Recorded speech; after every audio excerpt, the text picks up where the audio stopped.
All right, so this is my 1984 Ford Ranger regular cab.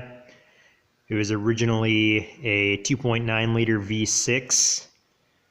I've since converted it to a 3-cylinder Deutz Diesel, F3L912, air-cooled. It's a little tractor motor. I actually pulled this one out of Atlas Copco air compressor. Believe it's rated at 52 horsepower at 2,500 RPM. It's not an automotive style injection pump, so it's a set speed governor out of an air compressor. So it's a little odd driving it. The throttle response is a little different than you'd expect out of an automotive style pump, but it gets the job done. Seems to work just fine. I did have to make my own motor mounts. Actually, I pulled these mounts out of a skid steer. The rear mounts, there's a mount on each corner.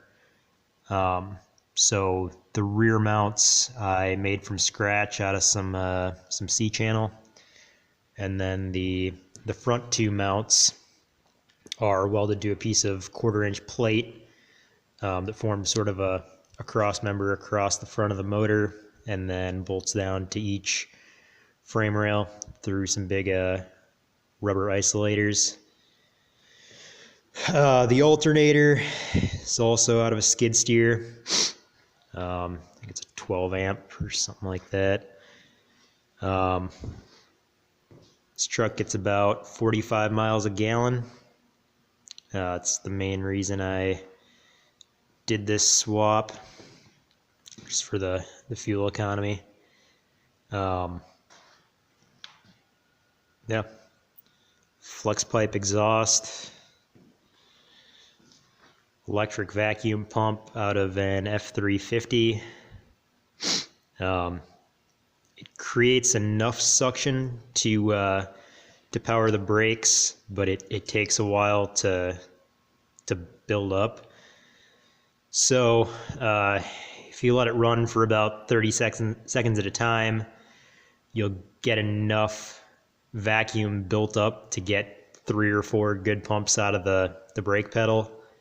And then after that, you're kind of on your own. It's just like manual brakes.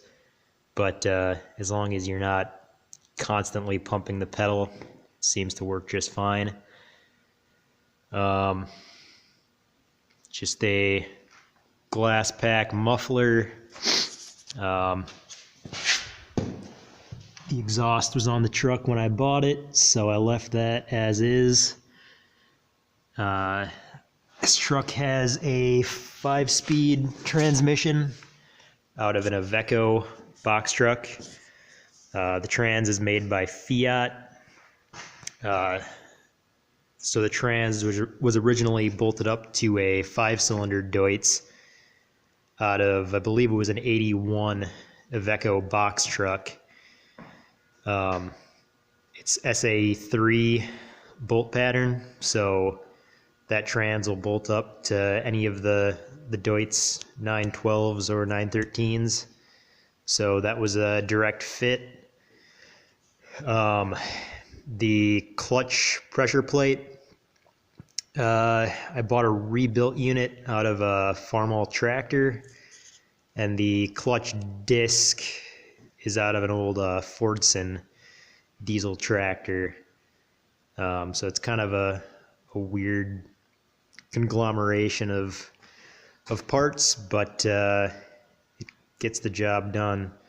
The drive shaft, or half of the drive shaft, also came out of an Iveco Z100 box truck.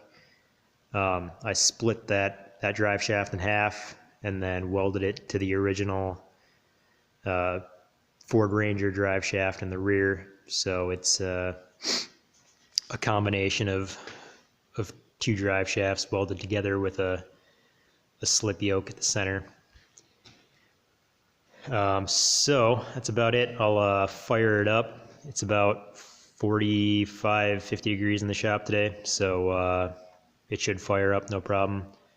I've had this thing started down to about 10 degrees Fahrenheit, and it pops right off, no problem. So shouldn't be an issue at all starting it up today.